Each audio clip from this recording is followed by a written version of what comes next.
आज हम लोग पढ़ने वाले हैं द्विघात समीकरण का 9वां सवाल, एक्सरसाइज 4C का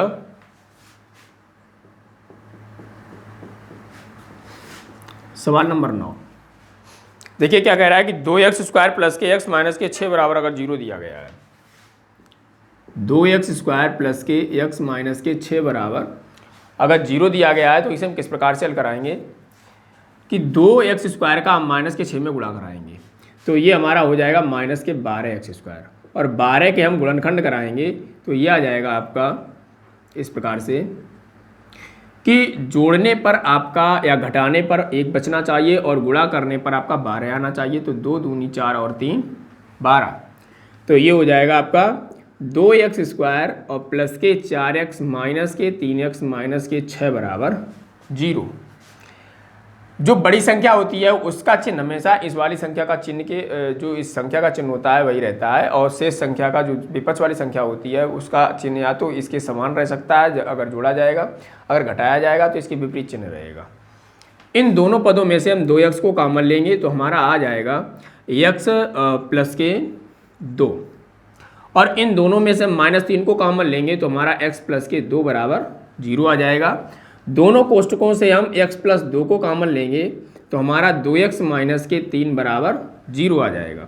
एक बार हम x प्लस 2 बराबर 0 ले लेंगे तो प्लस का 2 हमारा जब उधर जाएगा तो हमारा x इक्वल टू माइनस का 2 हो जाएगा, और दूसरा उसी तरफ 2x माइनस के 3 बराबर 0 आ जाएगा, तो ये 2x इक्वल टू आपका 3 हो जाएगा और x इक्वल टू 3/2 हो जाएगा। इस प्रकार से हमारा ये सवाल नंबर 9 का आंसर आ जाएगा। देखिए सवाल नंबर 10 क्या कह रहा है हमसे, उसे हम किस प्रकार से लगाते हैं।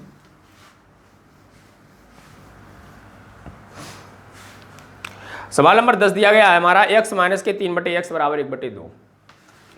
सवाल नंबर जो 10 दिया गया है वो दिया गया है x माइनस के 3/x बराबर 1/2, ये सवाल दिया गया है। इसे देखिए हम किस प्रकार से हल कराएंगे कि जो संख्या बटे में दी गई है इस संख्या का गुणा हम इस वाली संख्या में करा देंगे, क्योंकि इस संख्या के बटे में कितना है 1 है, तो हम इसका गुणा इसमें कराएंगे तो ये हमारा हो जाएगा x² माइनस के 3/x बराबर 1/2।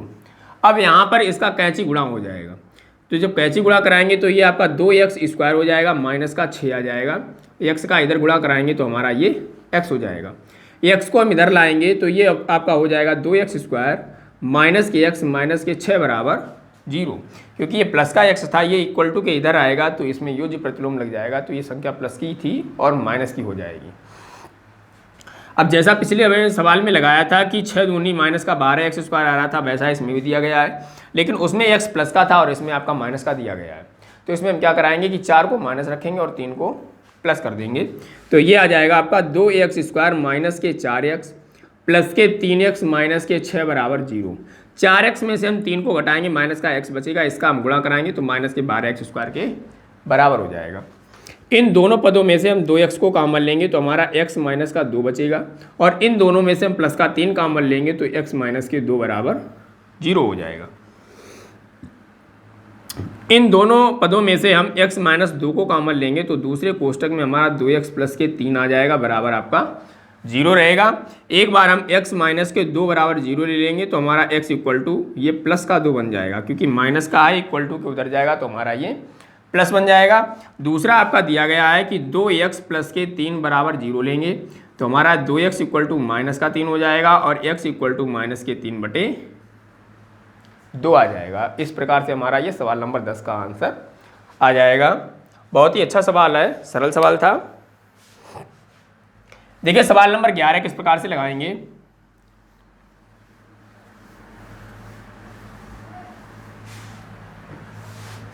जो सवाल नंबर 11 दिया गया है वो आपका सवाल बहुत ही सिंपल सवाल दिया गया है। √2x² प्लस के 7x प्लस के 7x प्लस के 5√2 बराबर 0। जब कोई सवाल हमारा इस प्रकार से सवाल दिया जाता है तो इसमें हम प्रथम पद और तृतीय पद का गुणा करते हैं, तो √2 और √2 आपका जो दिया गया है तो ये आपका 2 बन जाएगा और 5 दूनी 10 हो जाएगा, तो ये आ जाएगा आपका 2x² प्लस के 5x और प्लस के 2x प्लस के 5 अंडर रूट 2 बराबर 0। इन दोनों में से हम x को कॉमन लेंगे तो हमारा यहाँ पर बचेगा रूट 2x प्लस के 5, और इन दोनों में हमारा 2 दिया गया है, लेकिन यहाँ पर रूट 2 दिया गया और यहाँ पर 2 दिया गया है, तो 2 को हम डायरेक्टली लिख सकते हैं रूट 2 गुणे रूट 2। इसमें से आपका एक रूट 2 कॉमन हो जाएगा तो एक रूट 2 बना रहेगा, तो प्लस के हम रूट 2 को कॉमन ले लेंगे तो यहाँ पर रूट 2 इंटू एक्स और प्लस के 5 आ जाएगा बराबर 0 हो जाएगा। अब दोनों कोष्टकों में आपका दिया गया है रूट 2x प्लस के 5 और दूसरे कोष्टक में बचेगा x प्लस के रूट 2 बराबर 0। एक बार हम रूट 2x प्लस 5 बराबर 0 कर लेंगे तो हमारा रूट 2x बराबर माइनस का 5 हो जाएगा और x इक्वल टू माइनस के 5 बटे अंडर रूट 2 आ जाएगा। इसी प्रकार से हम x प्लस के अंडर रूट 2 बराबर 0 को लेंगे तो x इक्वल टू माइनस के अंडर रूट 2 हो जाएगा। इस प्रकार से हमारा सवाल नंबर 11 का आंसर आ जाएगा। बहुत ही अच्छा सवाल है, बहुत ही सिंपल तरीके से लगाया गया है सवाल।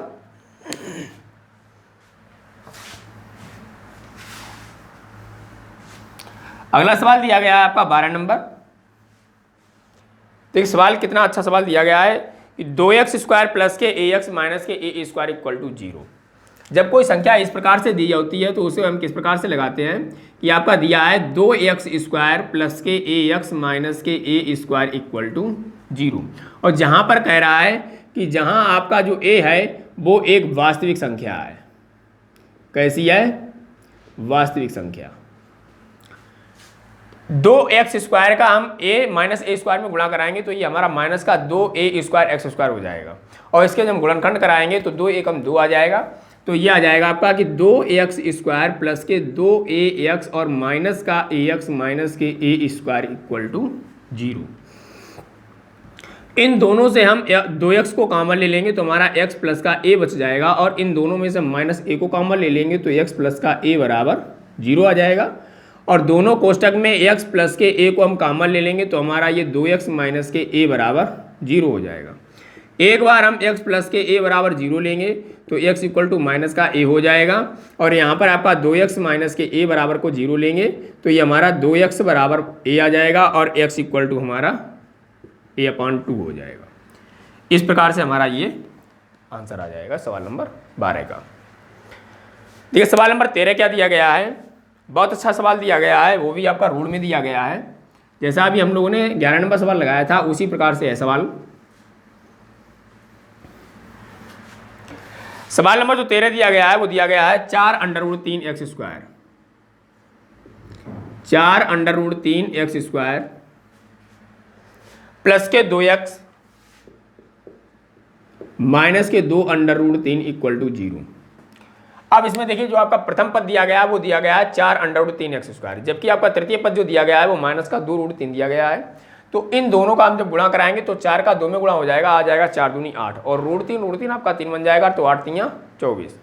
अब उसमें इस प्रकार से हमें गुणनखंड कराने की घटाने पर आपका 2 बचना चाहिए, तो 6 चौक 24, 6 में से आपका 2 जाएगा तो कितना बचेगा, 6 में से 4 जाएगा आपका 2 बचेगा, तो ये आ जाएगा 4 under root 3 X square plus K 6x minus के 4x माइनस के 2 अंडर रूट 3 बराबर 0। इन दोनों पदों में से हम 2 अंडर रूट 3 x को कॉमन ले लेंगे तो यहाँ पर बचेगा आपका 2x प्लस के अंडर रूट 3, और जबकि पीछे दोनों पदों में हम माइनस 2 को कॉमन लेंगे तो 2x प्लस के अंडर रूट 3 बच जाएगा बराबर आपका 0 हो जाएगा। दोनों कोष्टक को हम कॉमन ले लेंगे तो ये आ जाएगा 2x प्लस के अंडर रूट 3, और ये आ जाएगा 2 अंडर रूट 3 x माइनस के 2 बराबर 0। एक बार हम 2x प्लस के अंडर रूट 3 बराबर 0 को ले लेंगे तो हमारा जब रूट 3 उधर जाएगा तो ये माइनस का हो जाएगा, तो ये आ जाएगा आपका 2x इक्वल टू माइनस के अंडर रूट 3, और x इक्वल टू आपका आ जाएगा माइनस के अंडर रूट 3/2। इसी प्रकार से हम दूसरे कोष्टक को हल कराएंगे तो ये आ जाएगा 2 अंडर रूट 3 x बराबर 2, या आप लिखना चाहें तो माइनस के 2 बराबर 0, तो 2 under root 3 x equal to आपका 2 बन जाएगा, और x equal to 2/2 under root 3 हो जाएगा। 2 से आपका 2 कट जाएगा तो x इक्वल टू आपका 1/√3 आ जाएगा। ये हमारा सवाल नंबर 13 का आंसर हो जाएगा। बहुत अच्छा सवाल है, इस प्रकार से हम सवाल नंबर 13 को लगाएंगे। सवाल नंबर 14 देखिए किस प्रकार से लगाया गया है। बहुत ही सिंपल तरीका है आपका लगाने का, जो द्विघात समीकरण को हल करते हैं हम लोग गुणनखंड विधि से।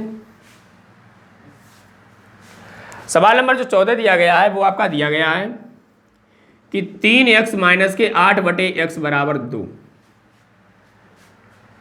3x माइनस के 8 बटे x बराबर 2 आपका दिया गया है। इसे देखिए हम किस प्रकार से हल कराएंगे कि x का गुणा हम 3 में कराएंगे तो ये आपका हो जाएगा 3x स्क्वायर माइनस के 8 बटे x बराबर आपका 2 हो जाएगा। x का गुणा हम 2 में कराएंगे, कैची गुणा हो जाएगा तो ये आ जाएगा 3x स्क्वायर माइनस के 8 बराबर 2x। 2x को हम इधर लाएंगे तो ये माइनस का हो जाएगा, ये हो जाएगा 3x स्क्वायर माइनस के 2x माइनस के 8 इक्वल टू 0। 8 का गुणा हम 3 में कराएंगे तो ये माइनस का 24x स्क्वायर हो जाएगा। उसके गुणनखंड आपके 6 और 4 में ही रहेगा तो ये 3x स्क्वायर हो जाएगा, जबकि 6 ज़्यादा है तो वो आपका माइनस का लिख दिया जाएगा, 4 आपका प्लस का हो जाएगा, माइनस के 8 बराबर 0 आ जाएगा। इन दोनों पदों में से हम 3x को कॉमन लेंगे तो हमारा आ जाएगा x माइनस के 2, और इन दोनों पदों में प्लस का 4 कॉमन लेंगे तो x माइनस के 2 बराबर 0 आ जाएगा। दोनों में हम x माइनस 2 को कॉमन लेंगे तो ये हमारा 3x प्लस के 4 इक्वल टू 0 आ जाएगा। ये x माइनस के 2 बराबर 0 हो जाएगा और x इक्वल टू प्लस का 2 हो जाएगा, और ये आ जाएगा 3x प्लस के 4 बराबर 0 हो जाएगा। और हमारा 4 जो प्लस का दिया गया ये उधर जाएगा तो ये माइनस का हो जाएगा। तो ये आ जाएगा आपका 3x इक्वल टू माइनस के 4 और x इक्वल टू माइनस के 4 बटे 3। ये हमारा इस प्रकार से x का आंसर आ जाएगा सवाल नंबर 14 का। बहुत ही अच्छा सवाल था, बहुत सरल सवाल है। देखिए अगला सवाल दिया गया है आपका 15 नंबर। 15 नंबर को हम किस प्रकार से हल कराएंगे। सवाल दिया है 2x स्क्वायर माइनस के x प्लस के 1 बटे 8। सवाल नंबर जो आपका 15 दिया गया है वो दिया गया है 2x स्क्वायर प्लस के x माइनस के x प्लस का 1 बटे 8 बराबर 0 दिया गया है। जब आपकी कोई संख्या इस प्रकार से आती है कि अपान में दी गई हो तो जो संख्या अपान के नीचे दी होती है उसका पूरे समीकरण में गुणा करा देते हैं दोनों पक्षों में लिख करके, कि दोनों पक्षों में 8 का गुणा करने पर जब हम 8 का गुणा कराएंगे तो ये हमारा हो जाएगा 16x स्क्वायर, और इसमें कराएंगे तो ये 8x हो जाएगा, प्लस इसमें कराएंगे तो 8 से आपका 8 कट जाएगा, 1 बचेगा बराबर आपका 0 आ जाएगा।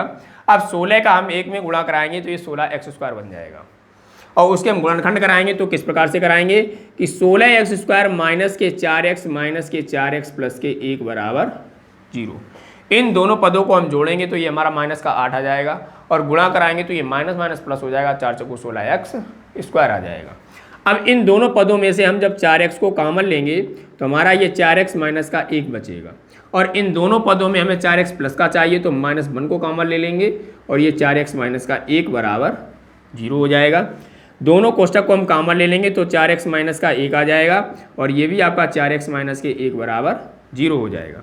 एक बार हम 4x माइनस के 1 बराबर 0 को लेंगे तो ये हमारा 4x इक्वल टू 1 आ जाएगा, और x इक्वल टू 1 बटे 4 हो जाएगा। ये आ जाएगा 4x माइनस के 1 बराबर 0 हो जाएगा, 4x बराबर 1 आ जाएगा, और x बराबर 1 बटे 4 हो जाएगा। ये हमारा इस प्रकार से सवाल नंबर 15 का आंसर आ जाएगा। बहुत अच्छा सवाल है। देखिए अगला सवाल आपका दिया गया है 16 नंबर सवाल, उसे हम किस प्रकार से हल कराएंगे। वो भी आपका इसी प्रकार से बहुत सरल सवाल है।